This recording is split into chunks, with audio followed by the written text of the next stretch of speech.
Welkom by Kerk in Suid. Ons is reg bly jy is vandag hier by ons. By Kerk in Suid glo ons dat niemand alleen hoef te stap nie.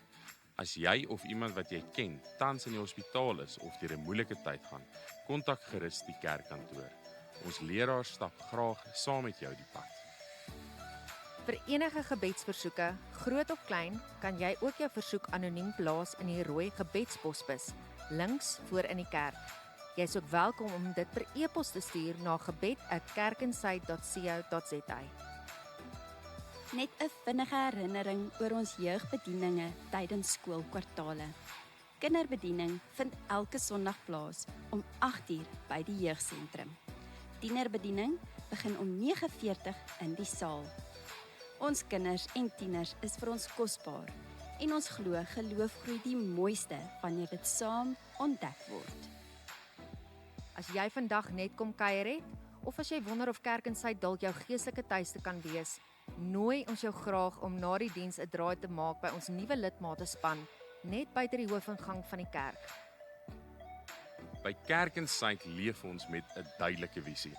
Die vestiging van die geloofgemeenskap, geanker in die waarheid van die Bybel, gedryf deur die Heilige Gees wat in navolging van Jesus ons gemeenskap dien, en met die volle oorgawe aan God kan sê, hier lê nie, hier is ek. So maak jouself tuis, ons is bly jy is hier.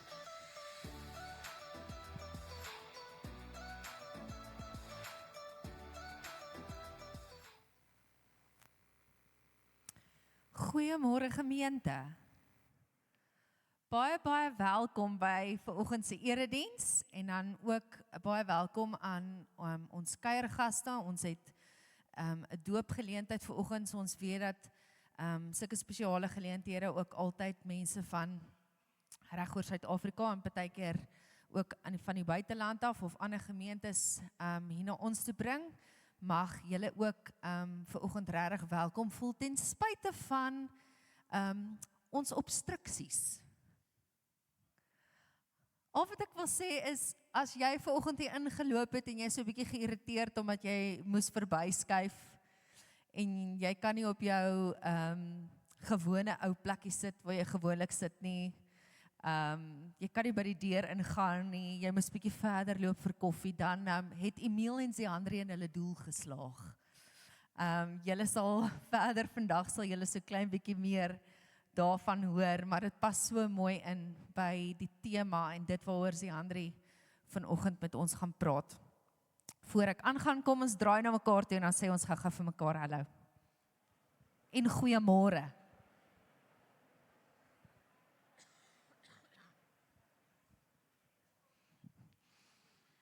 Is heerlik om saam met julle te wees. Is daar enige verjaarsdae van vandag tot en met volgende week Saterdag? Daar's 'n hand. Lekker hou jou hand lekker hoog op. Julle weet ons hou daarvan om julle te bederf. As jy nie jou hand gaan oplig nie, gaan jy hierso ook dan die Rina hier voor is ook 'n hand. Anders dan gaan jy uitmis op 'n pakkie Smarties. Daar's ook 'n hand daar agter. Tannie daar sy en dan daar in die middel ook enige ander iemand, nog iemand wat verjaar waarop ons uitgemis het, niemand nie. Baie geluk met julle verjaarsdag hierdie week wat kom. Mag dit regtig 'n baie geseënde nuwe lewensjaar wees. Is daar enige huweliksherdenkings van vandag af tot en met volgende week Saterdag? Daar heel agter in die konsistorie. O, nou gaan ek met raai. Hoeveel jaar? 10. 9 en 10. 10. 9. 19. 19. Eventually het ons hom. Baie geluk vir julle. En dan daar's ook 'n hand daar in die donkerte. Oom, ja, hoeveel jaar is julle? Hoeveel? 20. Wonderlik. Nee, ek het verkeerd gehoor. 28. Daai 8 maak baie saak. Baie geluk. En aan hierdie kant ook, ja. 16. Baie geluk. Ek gaan nou daar wees. Nee, hulle doen George se hand is op daar agter. Ja? 10, 20, 30, 37. Genade, baie geluk. Wat is dit dan nie ja, Karin, sê jy jamale ook? Haai Tannie, hoekom steek Tannie nie Tannie se hand op nie? Hoeveel jaar is Tannie hulle getroud? 47, so. Baie geluk. Julle, dit is so voorreg om in 'n gemeente te kan wees met geseënde huwelike.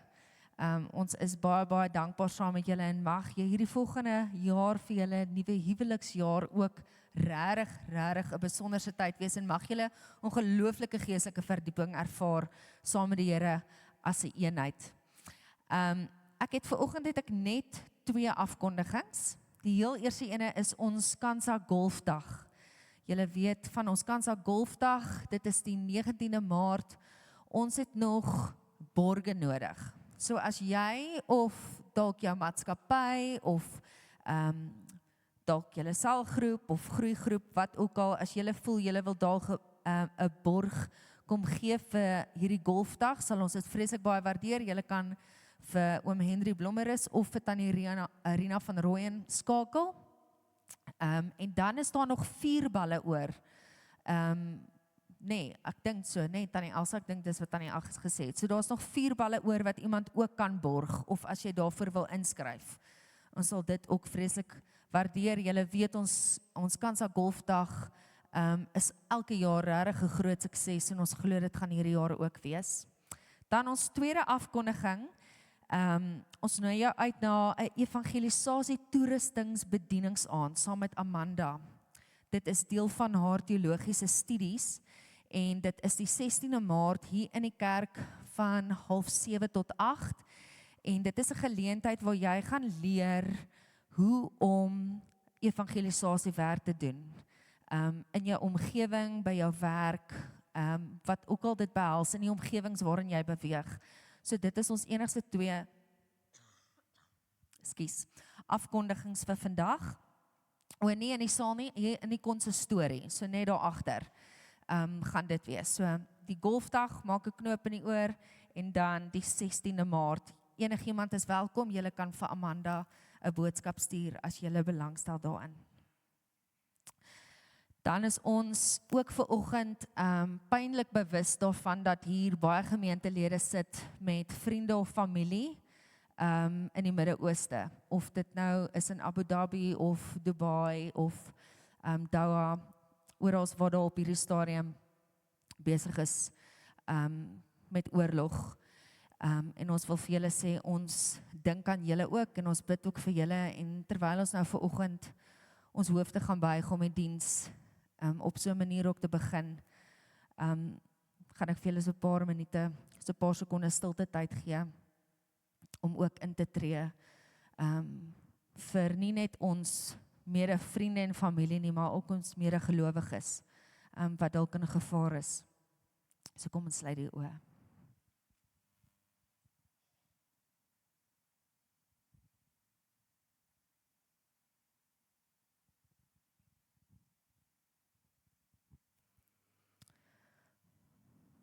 Papa Vader, ons leef in onsekere dae en ons hoor van oorloë en ons hoor van gevegte. As gevolg van sosiale media sien ons die oorloë en die striwelinge wat plaasvind reg oor die wêreld. En ons self ook in ons eie lewe is ons striwelinge, emosioneel, fisies, dalk by die werk, dalk by die huis. Maar Here, wat 'n wonderlike ding is dit om te kan weet dat ons aan U kan vasklou. Want U is God. U is almagtig, U is groot. U is ons vreugde. Maar bo dit alles is U ons hoop. Dankie Here Jesus Christus dat U vir ons aan die kruis kom sterf het. Maak ons in hierdie lydingstyd, soos wat ons besig is om te beweeg na Paastyd toe, so bewus van die opofferings wat U vir ons gemaak het. Nie omdat ons sondig nie, of vir ons sonde nie, maar omdat U weet dat ons sondaars is. Here, ons het U so nodig. In 'n wêreld met gebrokenheid en ons wat self ook gebroken is en ander mense seermaak, vertrou ons dat U ons lewe kom vul, Heilige Gees, en ons kom genees, sodat ons die hande en voete kan wees in 'n wêreld met soveel seer. Ons weet U is in staat tot soveel, en tog kies U ons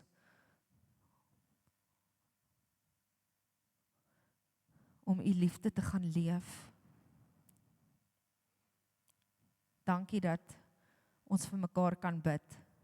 Dankie dat ons met berustheid kan weet dat U by ons is, maak nie saak in watse omstandighede ons onsself bevind nie. Ons is lief vir U. Amen. Daar is geleentheid vir die offergawes. Ek het daarvan vergeet, maar die band kan nou maar opkom, en ek gaan nou nie 'n tweede keer bid nie.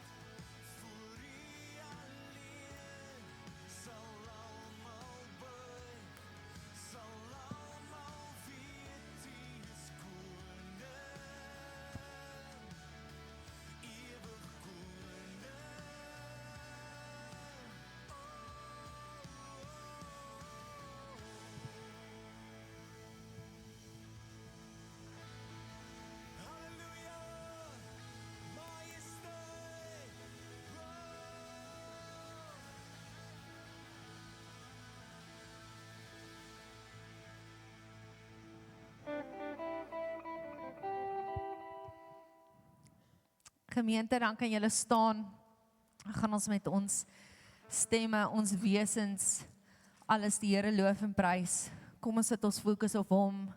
As die lied dalk vir jou nie so verskriklik bekend is nie, kyk na die woorde op die skerm, sê dit as deel van 'n gebed. Kom ons loof en prys die Here en ons vergeet van alles.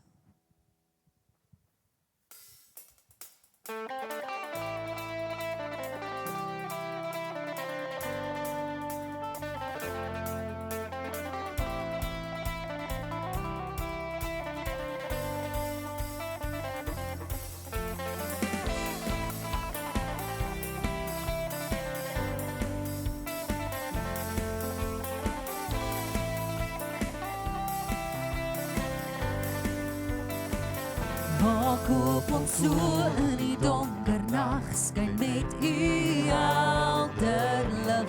Kom brand 'n vuur hier in ons harte vir U koninkryk. Kom wys die nood wat roep na U, waar ons U hoop kan dra. Kom skink U woorde in ons gees, dat ons kan lewe. Kom helder lig en skyn in ons met waarheid. Kom liefdeslig en maak ons lewens bruikbaar. Ons wil U dien met harte wat bereid is. U liefde gee vir mense in gebrokenheid.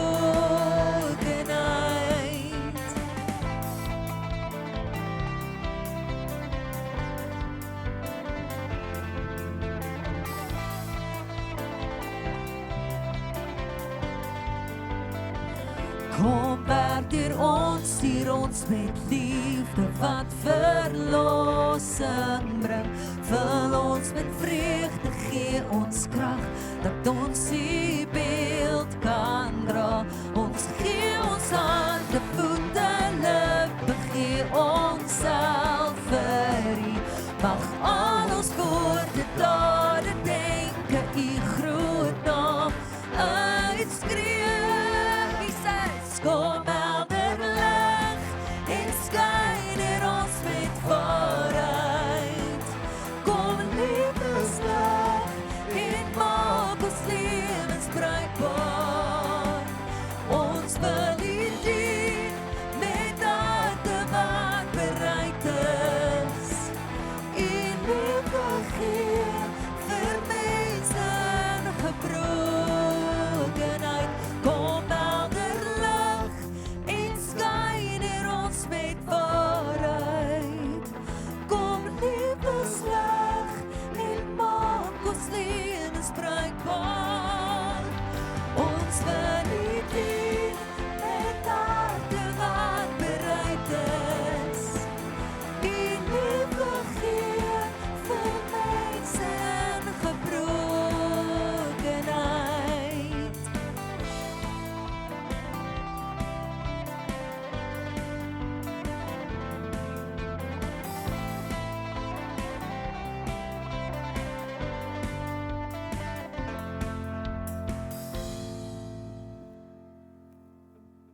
Every blessing you pour out, I'll turn back to praise.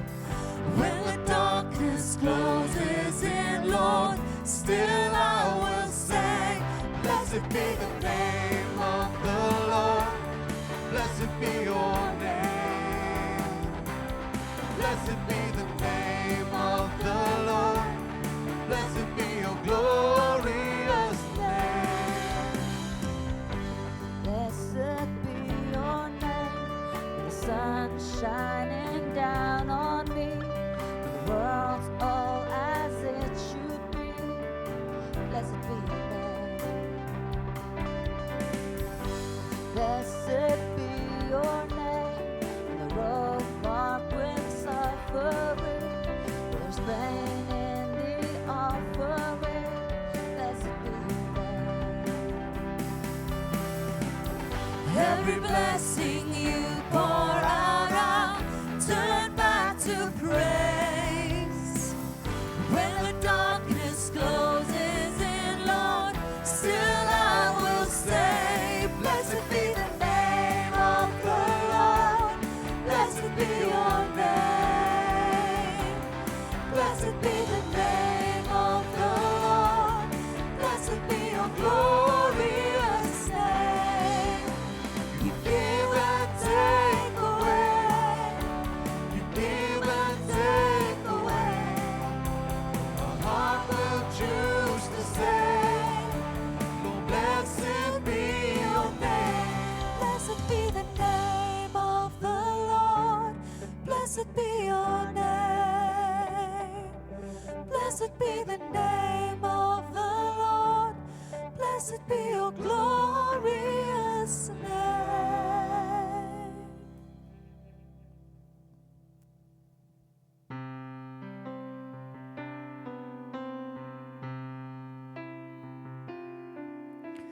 Heilige Jesus, Heer van die Here, U is verhoog tot die hemeltroon. Ons bring U ere, Christus die Here, met heerlikheid is hier gekroon. Mooi is die aarde, dit het groot waarde, maar is gering voor die grootheid hier. U is ons lewe, U is ons vrede, U Gees moet ons hier lei en leer. Heilig, U is heilig. Heilig, U is heilig. Loof die Heer, God almagtig, loof die Heer. Loof die Heer, God almagtig, loof die Heer. U is die Alpha en die Omega. U kom en elkeen sal U kan sien. U is die eerste, U is die laaste, die ganse skepping sal U dien. Heilig, U is heilig. Heilig, U is heilig. Loof die Heer, God almagtig, loof die Heer. Loof die Heer, God almagtig, loof die Heer.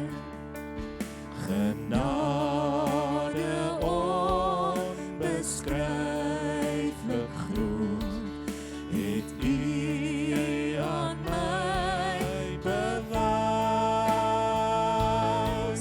Verlos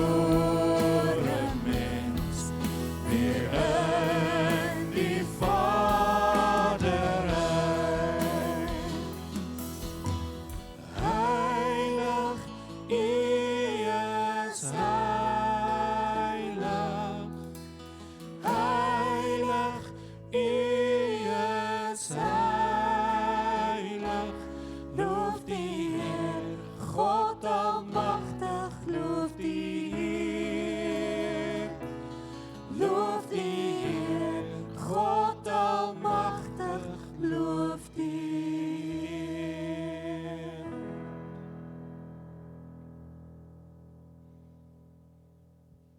Ek lees graag vanoggend vir julle Jesaja 53 vers 4 en 5. Nogtans, ons siektes, hy het dit gedra, en ons smarte, hy het dit op hom gelaai. Maar ons het hom beskou as iemand wat gekastei word, geslaan deur God en verneder. Hy is egter deurboor oor ons oortredings, verbrysel oor ons sondeskuld. Die straf wat ons vrede bewerk, was op hom, en deur sy wonde is daar vir ons genesing.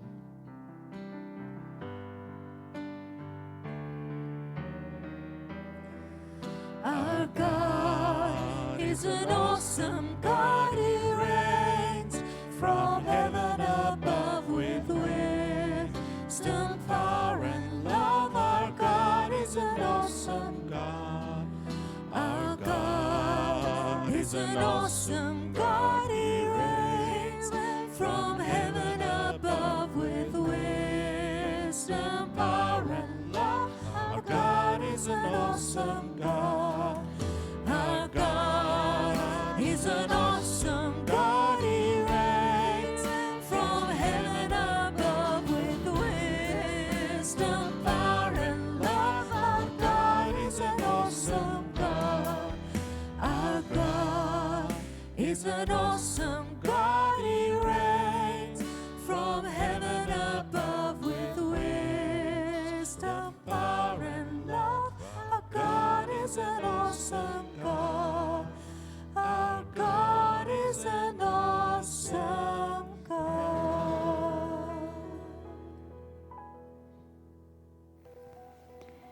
Hier is ek, Here, woorde wat deur die eeue weer klink.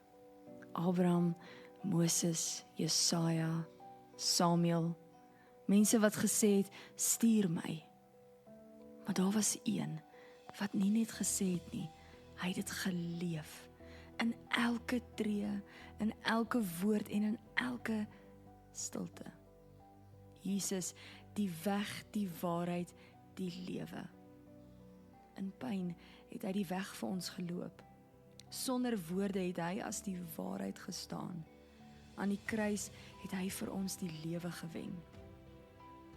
Hierdie lydenstyd wandel ons saam met hom, deur pyn, deur stilte, deur offer. Want hy het met sy lewe gesê, hier is ek, sodat ons vandag kan antwoord, hier is ek. Hier is ek.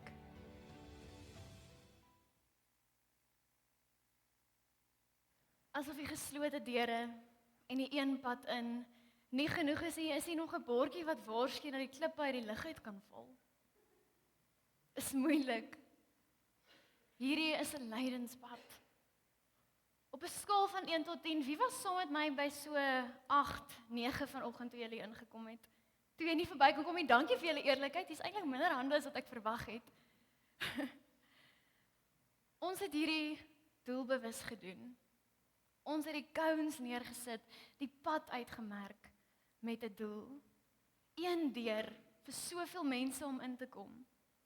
En die rede hiervoor is ons sou gehad het, jy moet voel, jy moet aan jou liggaam ervaar hoe 'n stukkie van 'n lydenspad moes voel.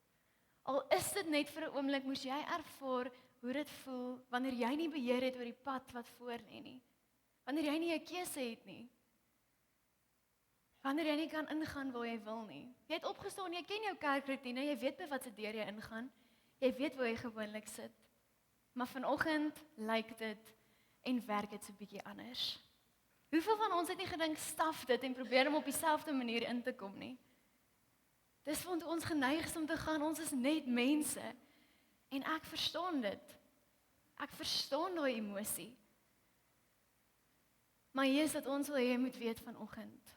Daai frustrasie wat jy ervaar het, daai oomblik van ongemak by die deur, dit is niks in vergelyking met die pad wat Jesus vir ons kom stap het nie. Dit is 'n skadu van die lydensweg wat Jesus aangedurf het. Hy het ook 'n pad geloop wat hy nie self gekies het nie. Anders as wat ons dikwels doen, het hy wel besluit om nie te sê staf dit, ek gaan 'n ander pad soek nie. Hy het dit end uit en voluit gestap vir my en vir jou. Hy het nie omgedraai nie, hy het nie kort pad gevat nie. Hy het nie probeer om daar uit te kom nie. Hy het elke tree geloop vir ons. En vandag kyk ons saam na daardie pad. En ons kyk saam nie om onsself te laat sleg voel nie, maar om te sien, miskien vir die eerste keer, wat 'n groot opoffering Jesus gemaak het. Wat hy gedra het, wat hy ervaar het, wat hy gevoel het. En in hierdie week in julle groeigroepe gaan ons saam sommer afskop met die vraag, dink aan 'n tyd in die laaste maand waar jy gefrustreerd geraak het, omdat dinge nie gegaan het soos wat jy wou hê dit moes nie. 'n Toedeur, 'n onverwagse roete, 'n situasie waar jy geen beheer gehad het nie, presies soos vanoggend. En wat was jou innerlike reaksie daarop? Het jy probeer kortpad vat? Het jy dalk omgedraai? Of het jy vasgebyt? Julle kan dit in hierdie week in julle groeigroepe bespreek, som met nog verder dieper vra. En as jy nie deel is van 'n groeigroep nie, kry asseblief vir Andri, skryf dit aan die Elsa, laat jy inskakel, want dit is ook deel van die geloofsfamilie, deel van die groter doel. Voor ons vanoggend se teks saam lees, kom ons bid eers saam. Here, dankie dat ons so in U teenwoordigheid kan wees. Here, hier is soveel gemeentelede en mense wat se harte swaar is vanoggend, wat familie het in die Midde-Ooste, waar dit seer is, waar mens onseker is, waar mens bekommerd is. En eintlik dink ek die tema in die teks van vandag is so gepas, want ons voel dit aan ons lywe, en dit is nie eers 'n korreltjie sand van dit wat U ervaar het nie. Here, mag ons vandag opnuut bewus wees van U liefde vir ons, die pad wat U gestap het om vir ons sondes aan 'n kruis te sterf. Mag ons dit opnuut vanoggend besef. Mag dit insink in ons harte, in ons diepste gedagtes. Dankie dat ons hierdie hele erediens aan U kan opdra. En dankie dat ons kan weet, U is nou aan die woord. Spreek, Here, want ons as U kinders, ons luister. Amen. Julle is welkom om julle Bybels oop te maak by Matteus 27. Ons lees vanoggend uit die 2020 vertaling.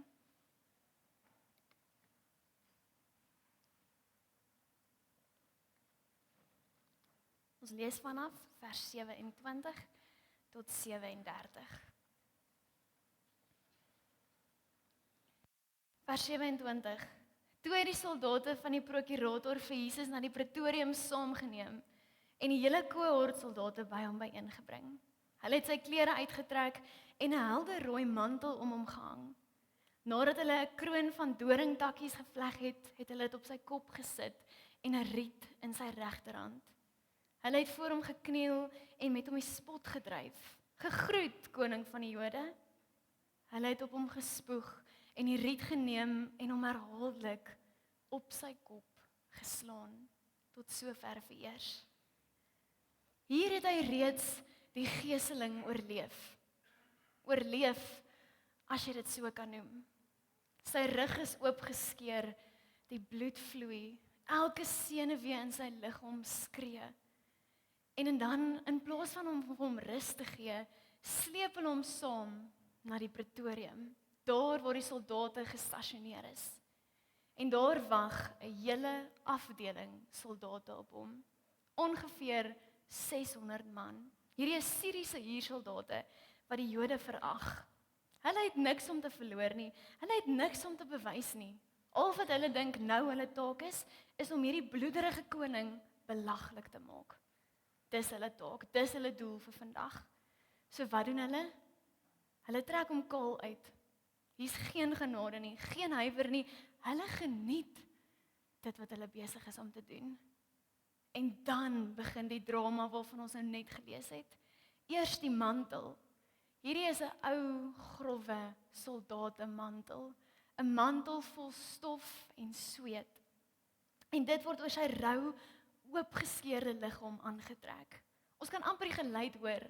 Hierdie nat dowwe slaan van stof teen vleis. Die wonde ruk oop en die pyn moes opnuut vir Jesus weer begin het. Hierdie is veronderstel om spot te wees. 'n Goedkoop nabootsing van koninklike pers. Maar die soldate het 'n rooi mantel gekies. Nie pers nie. En dis belangrik om van kennis te neem hier, want in die antieke wêreld was pers die kleur van konings. Dit was die kleur van mag en van gesag, van absolute heerskappy. As 'n man pers gedra het, kon jy maar weet hy is in beheer. Maar rooi was die kleur van die Romeinse soldaat. Dit was goedkoop, dit was algemeen, dit was oral. Hulle het nie eers die moeite gedoen om die regte kleur te kry nie. Hulle het net die naaste soldatemantel gegryp en oor Jesus se liggaam aangetrek. En dan kry ons die kroon. In die Romeinse wêreld was daar 2 soorte krone. Die diadema in Grieks, dis 'n kroon van 'n koning, 'n geboortereg, 'n kroon van troon, 'n kroon van politieke mag. En dan die Stefanos, die oorwinnaarskrans. Nie vir konings nie, maar vir wenners, vir atlete, vir mense wat die stryd aangegaan het, wat gelei het en dan wat ook oorwin het. Matteus gebruik spesifiek in die Grieks die woord Stefanos. Die soldate het die naaste doringstruike gegryp en hulle het 'n kroon gevleg. Hierdie is 'n vinnige en 'n wrede grap, maar sonder dat hulle weet, het hulle die regte kroon gekies. Want Jesus kom nie hier as die diadema koning van mag en troon nie. Hy kom as die een wat die stryd ingaan. Hy kom as die een wat later oorwin aan die kruis. En hulle druk hierdie kroon op sy kop neer. Hierdie moes die grootste, letterlikste doring in die vlees nog gewees het. Dis wat Jesus ervaar. Hierdie kroon is nie liggies opgesit nie, dis opgeforseer op sy kop. Die straaltjies bloed het begin loop, dit het gemeng met spoeg en stof en sweet, totdat sy gesig, die een se gesig wie alles gemaak het, onherkenbaar lyk. Maar hier is die doring wat dieper steek as enige fisiese pyn. Genesis 3 vers 18. Na die sondeval sê God vir Abraham, dorings en dussels sal dit vir jou uitsprei. Die doringkroon, die dorings, dis nie toevallig nie. Die dorings is die teken van 'n vervloekte aarde reeds in Genesis al. En dit is wat sonde na hierdie wêreld toe gebring het. En Jesus, die laaste Adam, dra letterlik hierdie dorings op sy kop. Laastens in die teks kry ons die riet. Hulle druk hierdie riet in sy regterhand en dis die hand van gesag. Hulle gee vir hom 'n goedkoop septer en dan buig hulle voor hom, een vir een, in suiwer sarkasme sê hulle vir hom, wees gegroet, koning van die Jode. Hulle staan op, hulle spoeg in sy gesig, hulle gryp die riet terug en hulle slaan hom weer daarmee. En hulle doen dit herhaaldelik. Nie net om die dorings dieper in te druk nie, maar om te sê, wat se koning is jy? Kyk hoe maklik haal ons jou septor uit jou hand uit. Hy sê niks. Geen woorde nie, geen verweer nie. Hy kon met een gedagte 'n engele legioen laat verskyn het. Maar hy doen dit nie. Hy staar dit in die oë.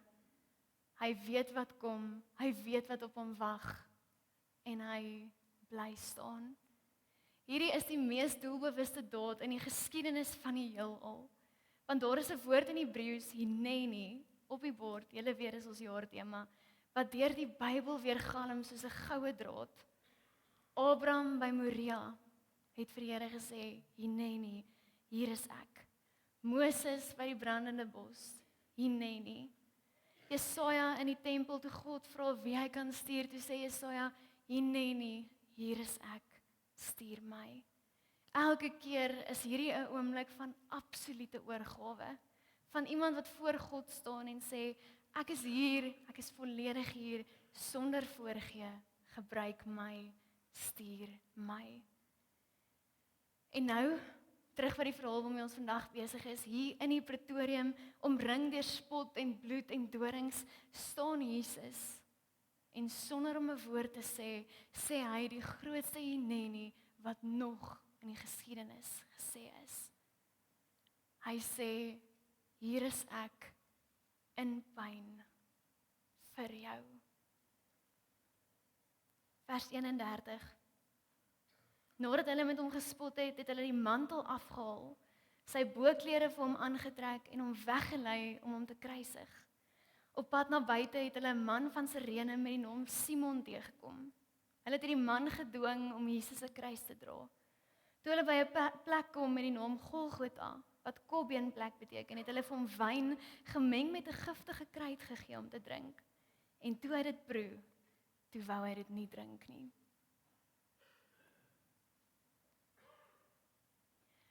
Wat hier gebeur, is hulle trek nou die mantel af. Hierdie selfde growwe lap wat hulle oor sy liggaam gesit het, dit haal hulle nou af en hulle ruk eintlik weer die wonde wat begin toemaak het oop. Dis wreed en ek weet dis baie detail, maar ons het nodig om te verstaan waardeur Jesus gegaan het. En dan asof dit die mees normale ding is om te doen, dan trek hulle sy eie klere weer vir hom aan. En dan lei hulle hom weg. Matteus skryf dit eintlik eenvoudig. Hy skryf dit so byna terloops, hulle het hom weggelei sodat hy gekruisig kan word. Op pad uit die stad uit loop hulle dan 'n man raak, Simon van Sirene, 'n pelgrim uit Noord-Afrika, waarskynlik in Jerusalem vir Paasfees. Hy kom dalk net van die mark af of van 'n familielid se huis af. Hy is besig met sy eie alledaagse gebeure. En dan gryp die Romeinse soldate hom. Dwangdiens. Geen opsie nie. Hy moet doen wat hulle van hom vra. Hier's nie onderhandeling hier betrokke nie. Die kruis, of ten minste die dwarsbalk van die kruis, weeg ten minste 90 kilogram. Jesus het begin om dit te dra, maar sy liggaam het so gebloei dat hy nie verder kon nie. So wie roep hulle in? Simon. Teen sy wil, sonder keuse, die man wat die kruis dra. En ons ken die res van die verhaal. Wat begin het by 'n las wat hy moes dra, het gelei tot 'n ontmoeting met die lewende Christus, die koning. En uiteindelik dan kom hulle dan by die plek genaamd Golgotha aan. Kopbeenplek. 'n Heuwel buite die stad, langs 'n hoofpad. Dis nie weggesteek nie, dis nie privaat nie. Kruisiging was bedoel dat almal dit moes sien. Die Romeine het dit geweet. Skande wat in die openbaar gebeur, sal maak dat mense 2 keer dink voor hulle oortree. En so kies die soldate ook die mees sigbare plek, langs die besigste pad, waar elke verbyganger kon sien wat gebeur het. Mense moes weet, hulle kan nie die Romeine uitdaag nie. Maar daar's so groot ironie in hierdie verhaal, want die plek wat na dood vernoem is, die kopbeenplek, word die plek waar die dood self gesterf het. Maar voor dit gebeur, op hierdie heuwel, gee hulle hom iets om te drink. Wyn gemeng met gal, mirre volgens Markus, 'n narkose, 'n verdowingsmiddel. En hier moet ons besef, dit klink vir ons asof dit goed bedoel is. Maar hierdie was nie genade nie. Die soldate het dit gegee, het dit nie gegee om Jesus se pyn te verlig nie. Hulle het dit gegee vir hulle self. Want jy kan vir jouself dink om spykers in 'n liggaam in te slaan wat aanhou veg, wat aanhou keer, is nie maklik nie. Hulle het dit nie gedoen omdat hulle medelee of empatie gehad het nie. Hulle het dit vir hulle self gedoen. Hulle wou hom verdoof, hom kalmeer en dan wou hulle begin werk. Dit was logiese denke. Dit was nie medelee nie. En dan proe Jesus dit. En hy spoeg dit uit. Hy wil nie verder daarvan drink nie. En hierdie is die oomblik waarby ons moet stil staan. Want hierdie is die hart van die gedeelte.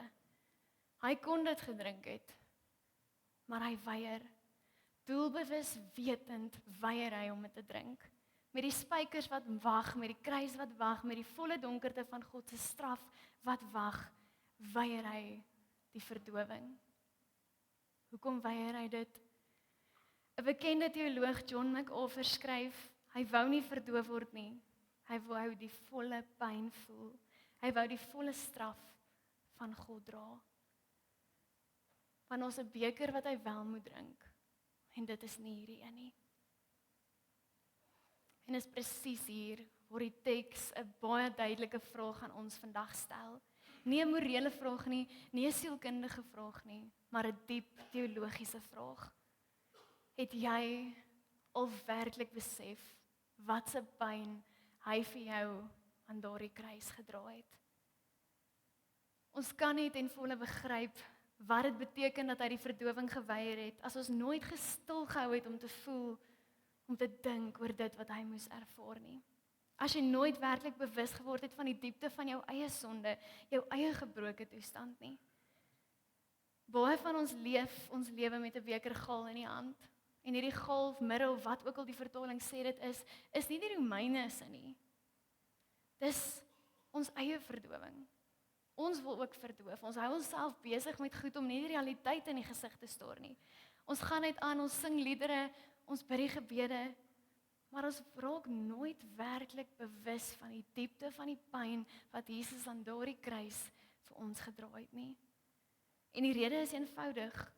Ons het nooit werklik stilgehou om te voel wat hy gevoel het nie. Om onsself in te dink waardeur hy op daardie dag moes gaan nie. Ons het nooit werklik bewus geraak van die pyn nie. Maar die lydenspad en die kruis, dit vereis bewustheid. So bewus soos wat jy vanoggend was toe jy nie gemaklik by jou sitplek kon kom nie. Toe die mense het selfs gevra wat bou ons toe hulle in die voorportaal aankom. So bewus soos wat jy was van jou omgewing. So bewus moet ons raak van die pyn wat Jesus ervaar het vir elkeen van ons. Erken jou pyn. Erken jou pyn. En in jou pyn, wees bewus van die kruis. Dit vereis dat jy moet voel hoe swaar die skuld was, sodat jy kan sien hoe groot die draer daarvan is. Hebreërs 4 vers 15 sê, hy is 'n hoëpriester wat werklik weet. Nie van ver af nie, nee, hulle kan die teks afval, dankie. Nie van ver af nie, nie deur 'n waas van verdowing nie, maar van binne in sy eie liggaam met sy volle bewussyn. Hy het gekies om te voel sodat hy jou pyn kon ken, sodat wanneer jy met jou pyn na hom toe kom, hy nie van ver af kan knik nie. Sodat hy kan sê, ek weet, ek ken jou pyn, ek het aan die kruis gesterf vir presies daai pyn. Ek het dit gedra, heeltemal bewus vir jou. Vers 35. Nadat hulle hom gekruisig het, het hulle sy boklere verdeel deur daar te loot. Daarna het hulle daar gaan sit en hom bewaak. Bo sy kop het hulle die aanklag teen hom aangebring wat gelei het, hy is Jesus, die koning van die Jode. Hulle het hom gekruisig. 4 woorde. 4 woorde in die Griekse vertaling. Geen beskrywing van hamerslaan nie, geen kreet van pyn nie, geen spykers wat deurboor nie. Matteus skryf dit asof hy gou nog verby hardloop en sê, hulle het hom gekruisig. En dan gaan hy aan. Hoekom skryf hy dit net in 4 woorde?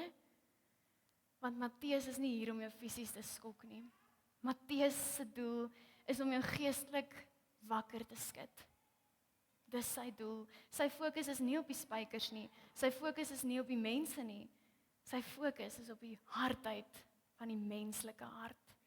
Op die diepe bewussyn binne in elkeen van ons. Op die goddeloosheid wat voor Jesus se oë besig is om af te speel, wat voor Matteus se oë besig is om af te speel. Want terwyl Jesus daar hang, sit die soldate. Hulle het sy klere verdeel, sy skoene, sy gordel, sy bokkleed, deur daaroor te loot. Hulle het gedobbel. Terwyl die seun van God bokant hulle hang en sy lewe uitbloei, sit hulle op die grond en hulle speel dobbelspeletjies vir sy laaste besittings. Psalm 22 vers 19 het dit gesien. Daar staan, hulle verdeel my klere onder mekaar en hulle loot oor my boklere. 1000 jaar voor hierdie oomblik het Dawid dit geskryf en nou speel dit af presies soos wat daar geskryf is. En niemand rondom die kruis sien dit raak nie. Niemand hou op en sê, wag, ons is besig om 'n profesie te vervul nie. Niemand kyk op na die man wat bo hulle hang en besef wie hy is nie. Hulle dobbel net, onverskillig, gevoelloos, hulle het nie 'n saak met dit wat voor hulle afspeel nie. En dan sit hulle en kyk, want om vir hom te kyk, was hulle werk. Hulle moes seker maak, niemand kom red hom, of niemand kom versnel die proses nie.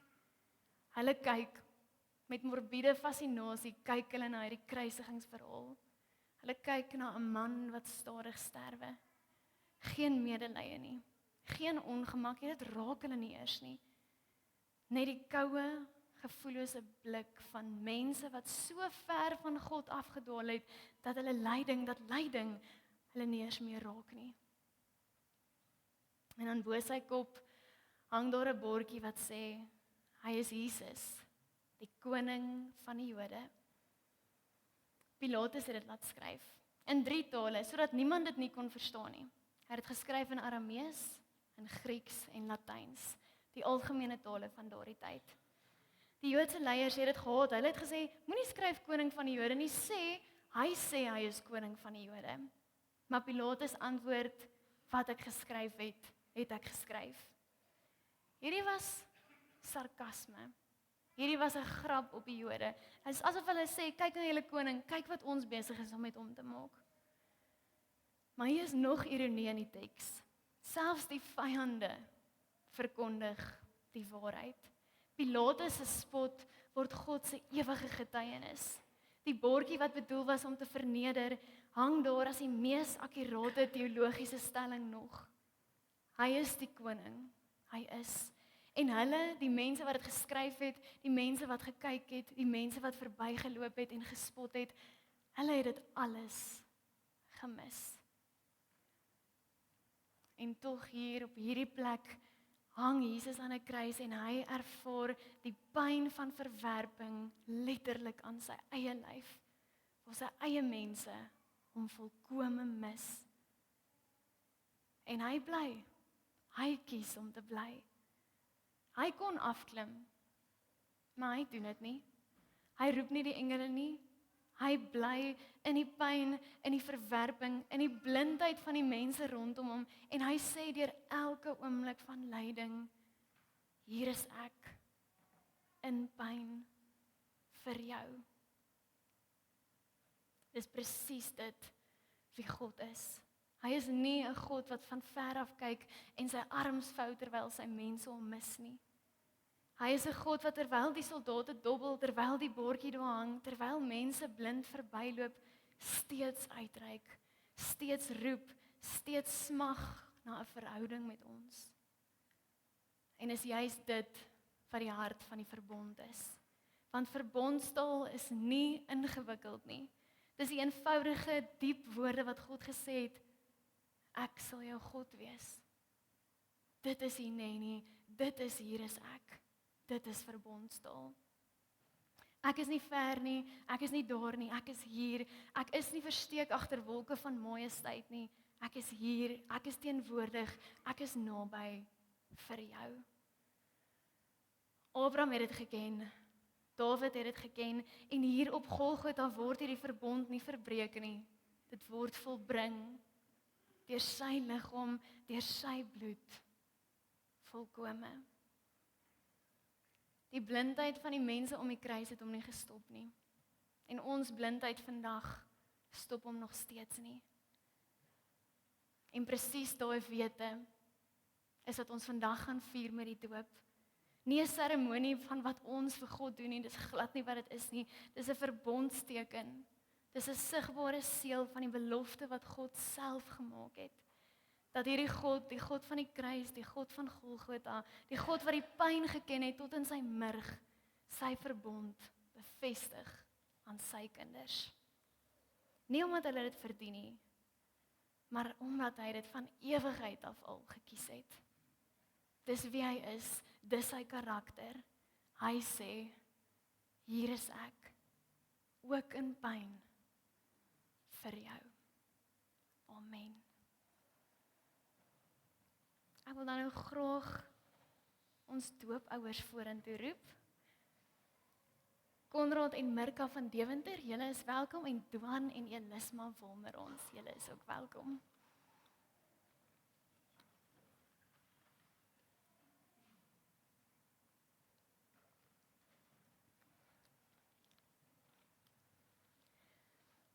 Konrad en Mirka is die ouers van Kaiden Wolmerons. Kaiden kom van Wallis af. Dit is die herkoms. Julle kan my nader staan. Die herkoms is van Wallis af en dit beteken vegter, geesdriftig en kryger. Die naam dui op krag, moed, vasberadenheid en leierskap. En die belofte vir Kaiden is: die Here sal vir Kaiden krag, volharding en moed gee. Wanneer hy op God vertrou, sal hy nuwe energie ontvang om elke uitdaging met vasberadenheid en geloof aan te pak.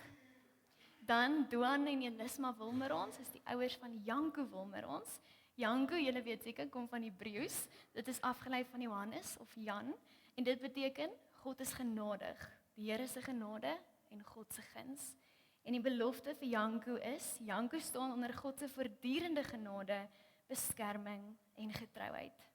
Elke nuwe dag bring vars hoop, nuwe begin en goddelike leiding. Dis die belofte vir julle seentjies. En ek wil net vir die gemeente sê, Emiel sê dit het nog nooit in sy bediening gebeur nie, maar hulle twee seentjies verjaar op presies dieselfde datum en hulle het mekaar nie eers geken nie. Ek hou graag aan julle die doopformulier voor. God het in die Ou Testament al 'n ooreenkoms met Abraham aangegaan. Ons noem dit 'n verbond. Die verbond kan vergelyk word met 'n testament waarin God al sy gawes tot sy kinders se beskikking stel. By die doop bevestig God dat ons en ons kinders in hierdie testament ingesluit is. Ons en ons kinders word verseker dat God ook ons God is. Dit beteken dat hy ons Vader is wat ons liefhet en vir ons sorg. Dat Jesus Christus ons verlosser is. Dat die Heilige Gees in ons woon, van ons nuwe mense maak en ons ook lei. Geen mense kan hierdie gawes van God verdien nie, want ons sonde waarmee ons gebore word, veroorsaak dat ons die dood verdien. Jesus het egter die straf vir die sonde op hom geneem en aan die kruis in ons plek gesterf. Daarom kan God nou die ewige lewe as geskenk vir ons aanbied. Ons kinders is ook hierby ingesluit, al verstaan hulle nog niks hiervan nie. Die betekenis van die doop kan maklik verkeerd verstaan word. Dis nie net 'n mooi gewoonte wat ons ter wille van ander mense onderhou nie. Dis ook nie 'n bygelowige handeling waardeur ons teen gevaar en ongeluk beskerm word nie. Dis ook nie die geleentheid waar kinders hulle name kry nie. Dit gaan by die doop oor God wat hom met sy liefde aan mense verbind. Julle kan nou die pragtige seentjies inbring en die oumas en oupas is ook welkom om vorentoe te kom.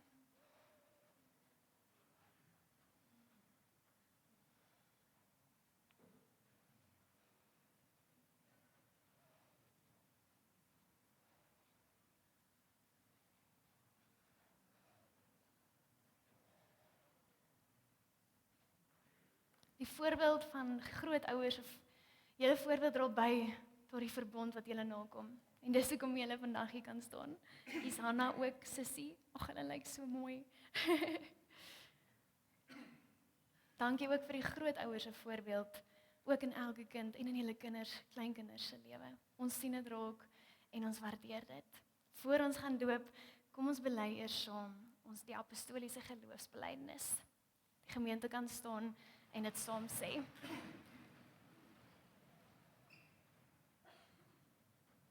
Ek glo in God die Vader, die Almagtige, die Skepper van die hemel en die aarde, en in Jesus Christus, sy eniggebore Seun, ons Here, wat ontvang is van die Heilige Gees, wat gebore is uit die maagd Maria, wat gelei het onder Pontius Pilatus, gekruisig is, gesterf het en begrawe is, en ter helle neergedaal het, wat op die derde dag weer opgestaan het uit die dode, wat opgevaar het na die hemel, en sit aan die regterhand van God, die Almagtige Vader, van waar hy sal kom om te oordeel, die wat nog lewe en die wat reeds gesterf het.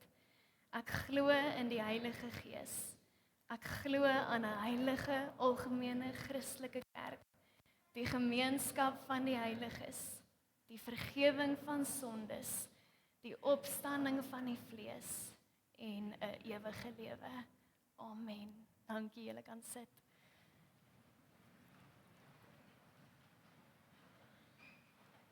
Ons doen altyd as al meer as een doop is, doen ons dit in alfabetiese volgorde, vir geen spesifieke ander volgorde nie. So julle kan vir Kaiden vorentoe bring asseblief en dan kan ons hom doop.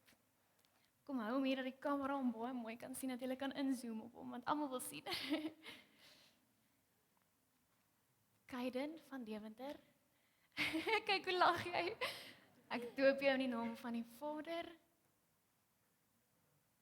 in die naam van die Seun en in die naam van die Heilige Gees. Amen. Amen. Welkom by die geloofsfamilie. Jy's so cute. Baie dankie, julle kan daai kant toe beweeg. Ek gaan nou vir julle die vraag voorhou. Janko, Wilmer ons, julle kan hom vorentoe bring. Hallo Hanna.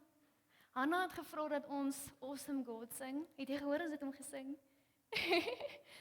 Dankie dat julle so mooi saam gesing het. Janko, Wilmer ons. Ek doop jou in die naam van die Vader en van die Seun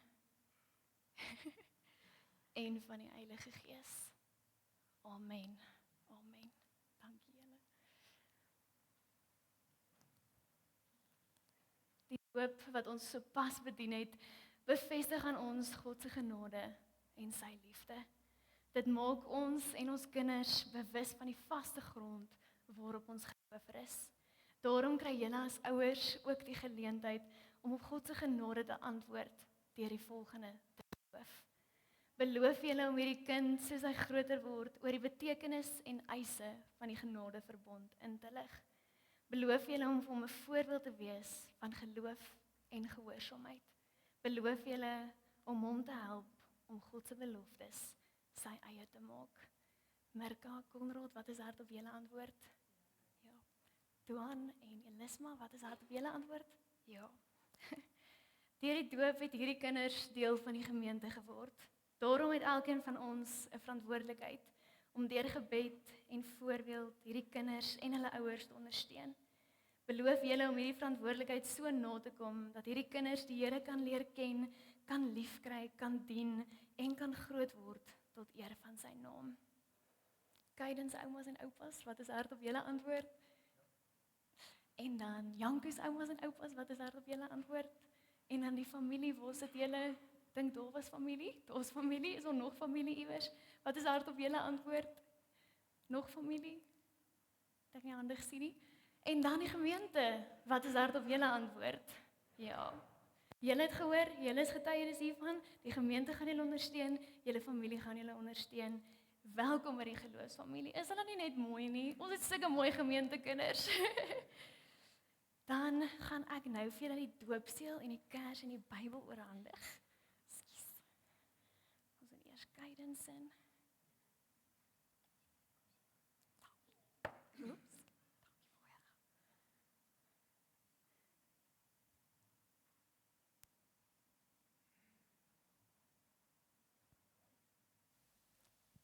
Doopkers, elke keer met die doopviering kan aansteek en dan sy doopbybel en doop. Baie geluk, kyk hoe opgewonde is hy. Baie geluk julle. En dan Janko sin.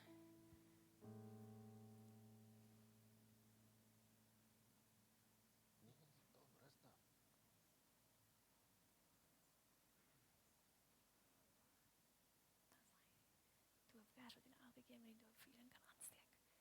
En die doopbybel.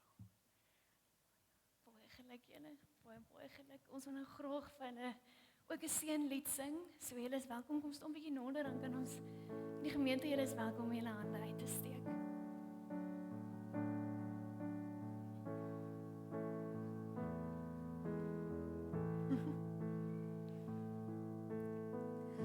Die Here seën jou en bewaar jou. Skyn sy aangesig oor jou. Mag hy genade bewys. Die Here draai sy gesig na jou. Mag hy jou vrede gee. Nog 'n keer.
sluit die oë en dan bid ons saam.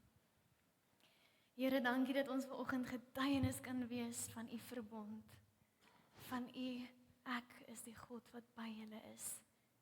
U is die God met ons. Van u, ek sal julle God wees en julle sal my kinders wees. Dankie dat ons vanoggend opnuut bewus kon wees van dit wat u aan die kruis vir ons kom doen het en die pad voor die kruis, die lydensweg wat u gestap het.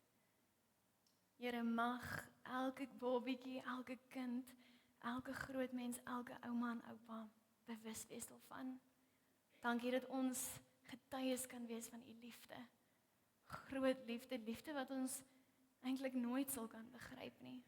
En groot genade. Dankie vir Kaiden en vir Janke wat deel is van ons geloofsfamilie. Dankie vir ouers wat ook besluit hulle kinders moet deel wees van die verbond wat erns maak hiermee. En dankie vir hulle harte ook vir die koninkryk en vir Kerk en Suid. Ons loof en prys die Here want U is so goed en so groot. Amen.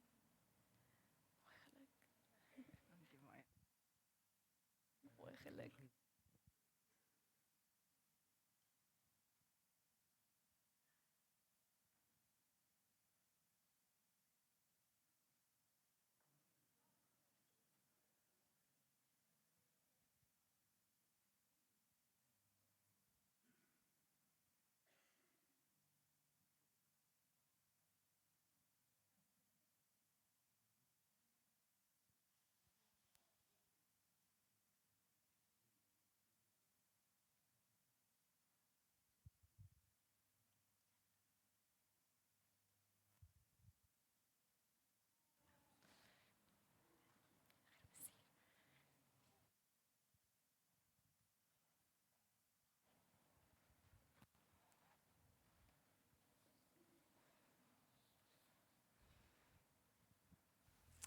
Gemeente, julle kan staan en dan prys ons die Here met die lied. Prys die Heer.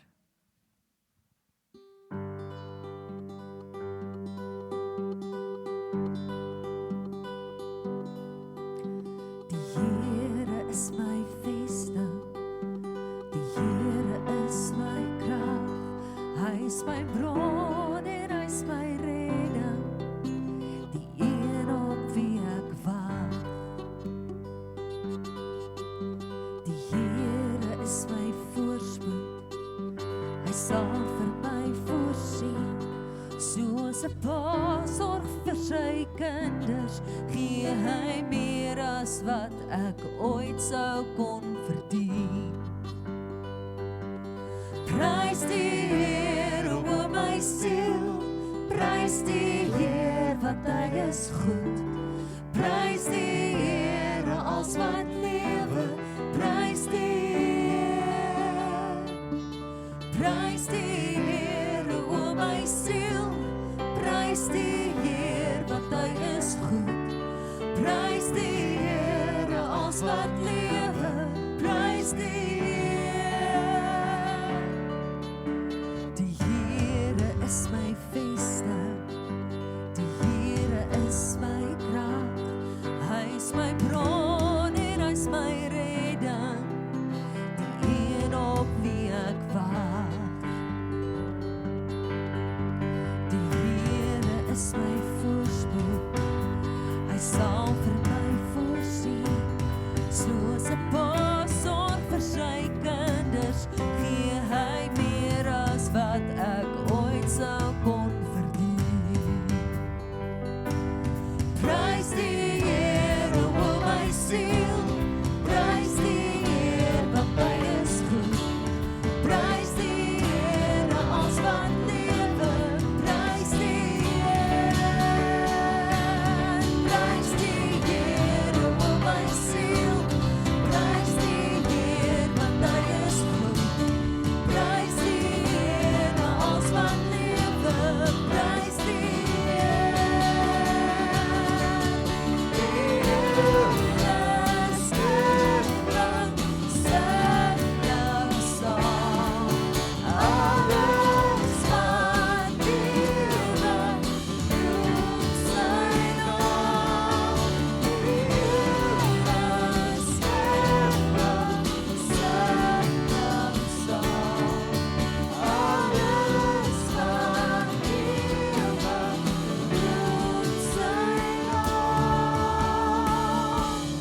Prys die Here, als wat lewe.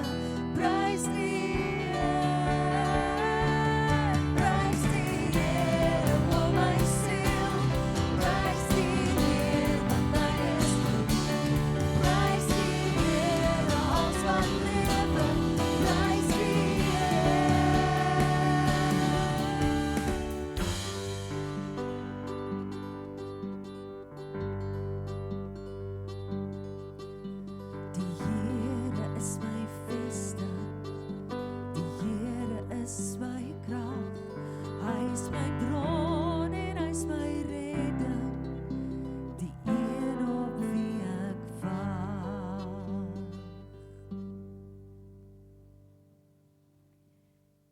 Liewe gemeente, ontvang die seën van die Here. Mag die Here Jesus, wat ons siektes dra, wat ons smarte op hom gelaai het, julle vandag sy vrede gee. Deur sy wonde is ons genees. Mag die God van alle troos julle troos in al julle benoudhede, sodat julle ook ander kan troos met die troos waarmee God julle troos. En ons almal sê saam, amen. Amen. Lekker dag en wees getrou op die lydenspad, al is dit by die kerk.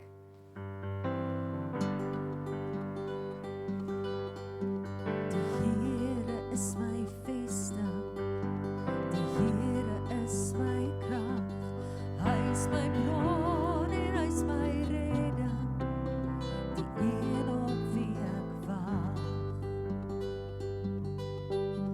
Die Here is my voorspoed, hy sal vir my voorsien, soos 'n pa sorg vir sy kinders, gee hy meer as wat ek ooit sou kon verdien.